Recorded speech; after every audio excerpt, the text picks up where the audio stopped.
Many people say Ejala no be small fish. All of my dark days are gone. Won't you made me strong? I'm proud of the man I've become. You can't have what is my own. One more savage, I know.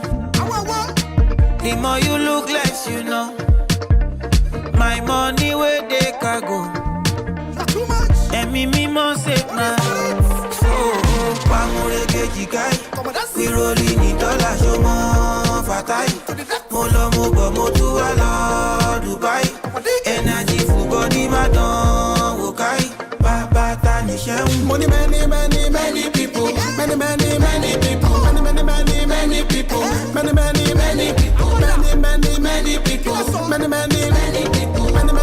Many people. Many people. Good days are getting better. 1, 2, 3.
Let me see your ginger. Let me make you see what you know. I will put you fine too. You need a good story. If I be one more day, don't tell me about my yeah. From where I come here, I'll go.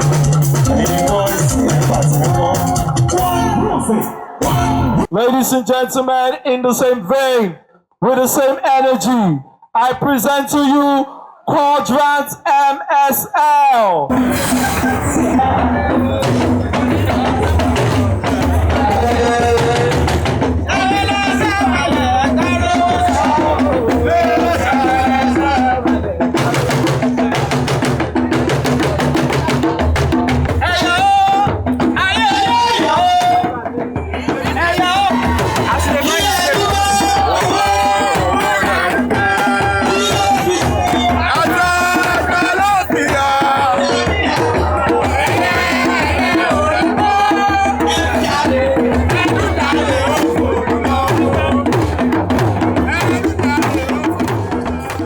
Èmi ni ọ̀gá pátápátá inside Redefini company tó ń ṣe party lónìí, so a máa ń ṣe Owambe ní gbogbo ẹ̀yìn ọdún láti dúpẹ́ lọ́wọ́ Ọlọ́run fún nǹkan tó ṣe fún wa nínú ọdún àti láti dúpẹ́ lọ́wọ́ àwọn client wa fún business wọn bá wa ṣe ní gbogbo ọdún yìí, so we're grateful to God, a dúpẹ́ lọ́wọ́ Ọlọ́run gbogbo wọn tó ṣe fún wa, ẹ̀yin náà ṣe wò wá.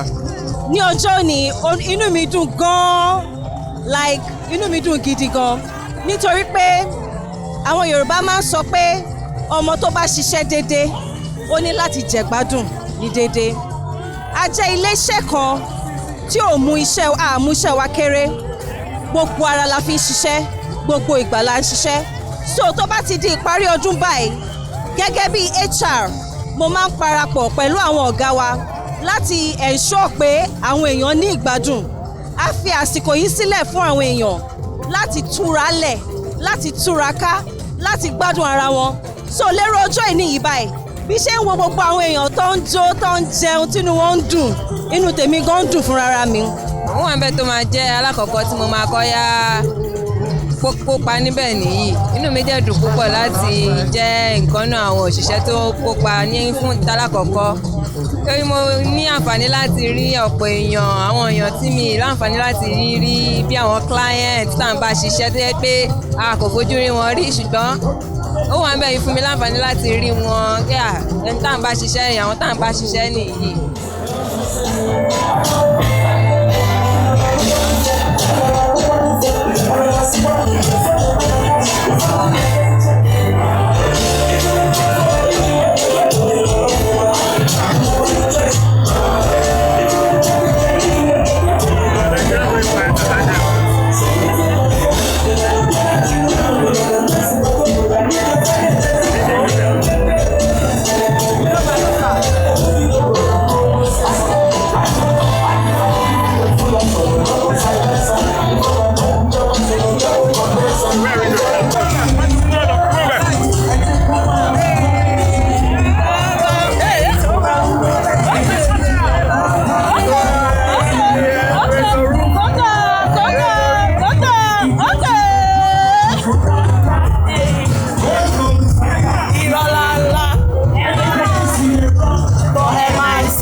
Baba for the street.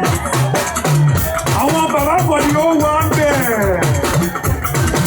Inside publicist make some noise. Best creative agency of the year 2025. Onípe àbí bàbá kan bàbá ara tó.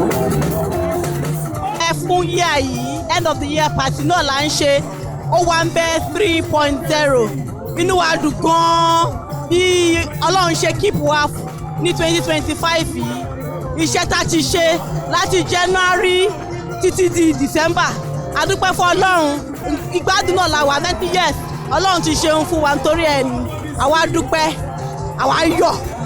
Mo ń ṣiṣẹ́ pẹ̀lú All Season Zenith tó wà lára àwọn Insight Publicists lẹ́ni à ń yọ ayọ̀ àjọ̀dún 2025 Ọlọ́run ti ṣe fún wa a lè wá síbí báyìí láti péjọpọ̀ láti dúpẹ́ lọ́wọ́ Ọlọ́run pé a ti ṣe iye ẹ̀yìn náà ó di 2026. Inú mi dùn nípa àjọṣe tá à ń ṣe lálẹ́ yìí ní agency nítorí pé láti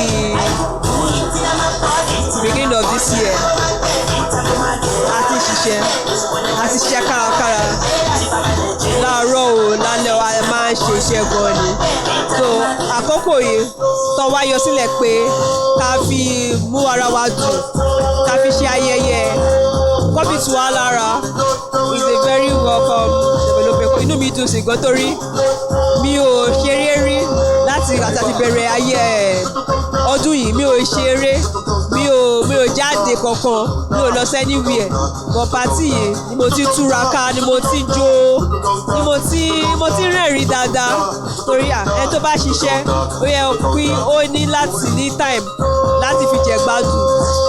So first of all, I want to acknowledge Quadrant MSL. Ladies and gentlemen, give it up for Quadrant MSL.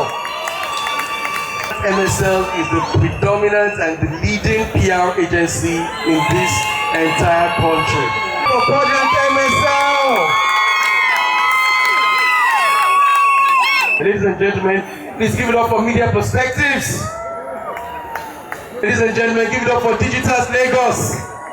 But before I do, let me acknowledge all the clients of the various companies here who are celebrating this Owambe night with IR.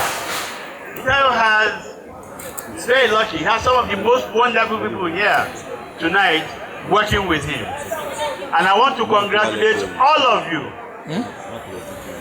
for being part of this family that was started about 45 years ago. In fact, in another month, it will be 46 years ago that this business was started. I think you deserve to give yourselves a round of applause. I think what I have called me here to do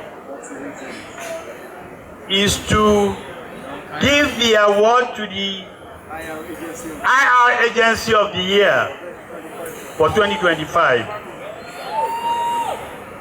And that agency, I'm told, is All Seasons Zenith. Stand up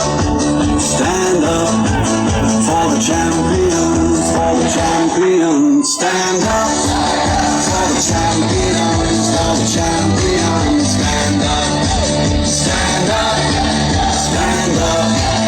for the champions, for the champions. Stand up.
láti wà ní bíbá ilé ni fún end of year celebration tá à ń ṣe fún group wa because Ọlọ́run ti help wa gan nínú group wa inú wa dẹ̀ dùn so inú tèmi náà dẹ̀ dùn tonight's end of year party, and it's Owambe part 3, right? Inú mi dùn láti wà níbí. Oúnjẹ pọ̀, ijó, orin, and it's a good time. We're having a good time, So, inú mi dùn wípé nǹkan tá à ń ṣe lénìí and that is January to December. I'm very very happy. Inú mi dùn gan because this is the best time of my life and you can see wo bí everybody ṣe wà inú everybody ń dùn. This is the best time for us to be happy and we are all happy in the group. Inú wa dùn gan nǹkan tó ṣe lénìí. Ẹyọkan ilé yìí gan is the best ever. We are looking up to the next year as we are rounding up for the year.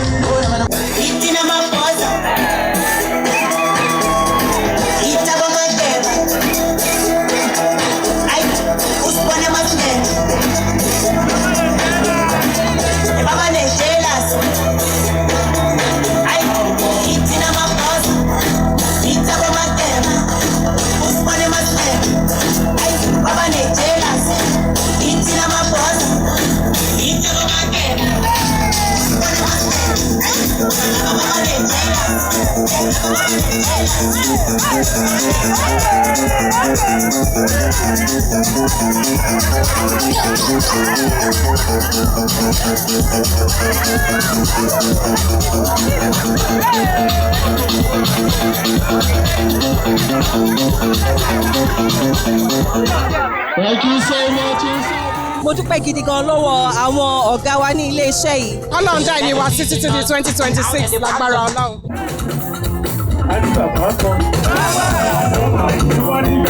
All the place ní pátá ọwọ́ yìí dà.